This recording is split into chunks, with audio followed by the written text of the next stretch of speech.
오늘 2026년 2월 11일 글로벌 시장은 글쎄요, 완전히 두 개의 얼굴을 보여줬습니다. 한쪽에선 AI가 이끄는 기술주가 그야말로 폭발적인 성장을 보여줬는데, 다른 한쪽에선 금리 공포가 시장을 무겁게 짓눌렀거든요.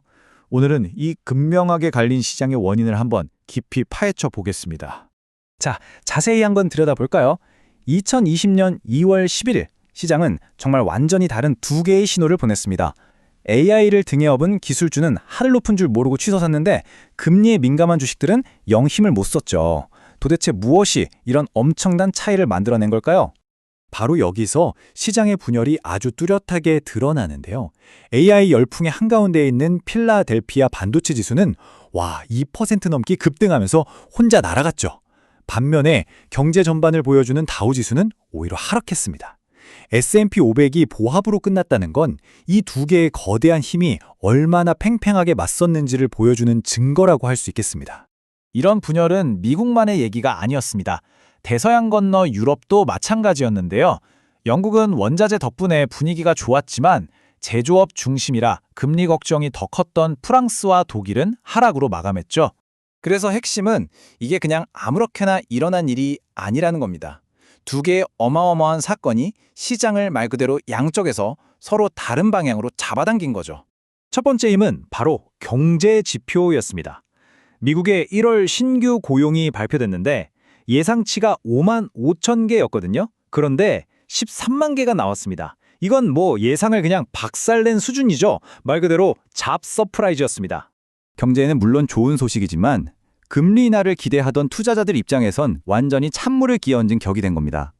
그래서 다우존스처럼 금리에 민감한 쪽은 압박을 받을 수밖에 없었고요. 그리고 두 번째 힘은 바로 기술, AI였습니다. 엔스로픽이라는 AI 회사에서 나온 소식이 시장에 정말 큰 충격파를 던졌는데요. 한쪽에서는 엔비디아 같은 반도체 주식 수요가 폭발했고, 다른 한쪽에선 이러다 우리 일자리 뺏기는 거 아니야? 하는 공포감에 일부 소프트웨어 회사들 주가가 흔들렸죠. 자, 그럼 이 서로 다른 두 힘을 대체 어떻게 해석해야 할까요? 단순히 뉴스 헤드라인만 봐서는 알 수 없죠. 그래서 이번 분석에서는 경제 이론과 계량 모델, 이 두 가지 렌즈로 시장을 깊숙이 들여다봅니다. 한 가지 정말 흥미로운 관점이 있는데요. 지금 이렇게 좋아 보이는 고용시장이 사실은 그동안 풀린 엄청난 돈 때문에 만들어진 일종의 거품 낀 호황일 수 있다는 경고입니다. 이게 어쩌면 미래의 경기 침체를 알리는 신호일 수도 있다는 거죠. 하지만 여기에 정반대 의견도 있습니다. 유명 투자자 캠 피셔의 관점인데요. 그는 지금 S&P 500의 주가 수익 비율이 높은 건 시장이 무너질 신호가 아니라 오히려 아주 강력한 상승 에너지를 보여주는 증거라고 봐요. 원래 상승장에서는 이런 고평가가 자연스러운 현상이라는 거죠. 이번 분석에서는 가치 모델 같은 계량적인 방법도 사용하는데요. 좀 복잡하게 들릴 수 있지만 핵심은 이겁니다. 수학적으로 계산해 보니 지금 반도체 주식의 이 폭발적인 상승세가 당분간은 꺾이지 않고 계속될 힘이 아주 강하다는 게 확인됐다는 거죠.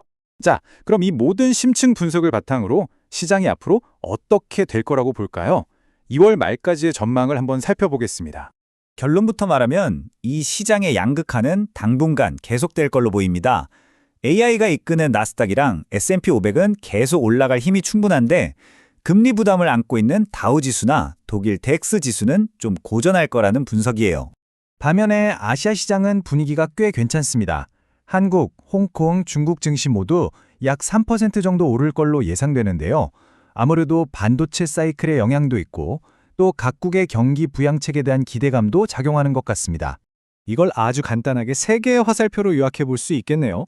AI 모멘텀을 등에 업은 나스닥은 위로, 금리 압박에 막힌 다우존스는 옆으로, 그리고 반도체 수출이 이끄는 코스피는 다시 위로. 딱 이렇게 정리되네요. 그렇다면 이런 복잡한 시장에서 우리는 어떻게 대응해야 할까요? 보고서에서는 계량 분석에 기반한 하나의 전략적인 청사진을 제시하고 있습니다. 물론 이건 투자를 권유하는 게 아니라 이런 분석적인 틀도 있다는 걸 보여주는 거니까요. 참고로만 봐주시면 좋겠습니다. 제시된 포트폴리오를 보면 성장에 꽤 무게를 싣고 있어요. 기술주나 반도체 같은 공격적인 자산에 60%를 투자하고 나머지 40%는 달러나 금 같은 방어적인 자산으로 균형을 맞추는 그런 그림입니다. 근데 이 전략은 단순히 뭘 사느냐의 문제가 아니에요. 어떻게 사고 파느냐, 즉 거래 규칙이 핵심인데요. 세 가지가 있습니다. 첫째, 시장이 불안해질 것 같으면 자동으로 위험을 줄이고, 둘째, 이미 잘 나가는 상승 추세가 확인된 자산에 올라타고, 셋째, 엔비디아처럼 잘 나가는 하드웨어 기업은 사고 힘이 빠진 기존 소프트웨어 기업은 파는 식의 전략을 쓰는 거죠. 결국 오늘 분석의 가장 큰 그림은 이겁니다. 우리는 지금 AI라는 정말 강력하고 새로운 힘이 시장의 규칙 자체를 바꾸는 시대를 살고 있다는 거죠.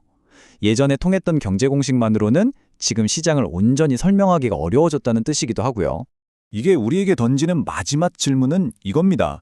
과연 이성적으로 모든 걸 판단하던 과거의 투자자는 사라지고 이제는 AI와 같은 예측 불가능한 거대한 변화가 이끄는 그런 새로운 시장의 논리가 우리를 지배하게 되는 걸까요?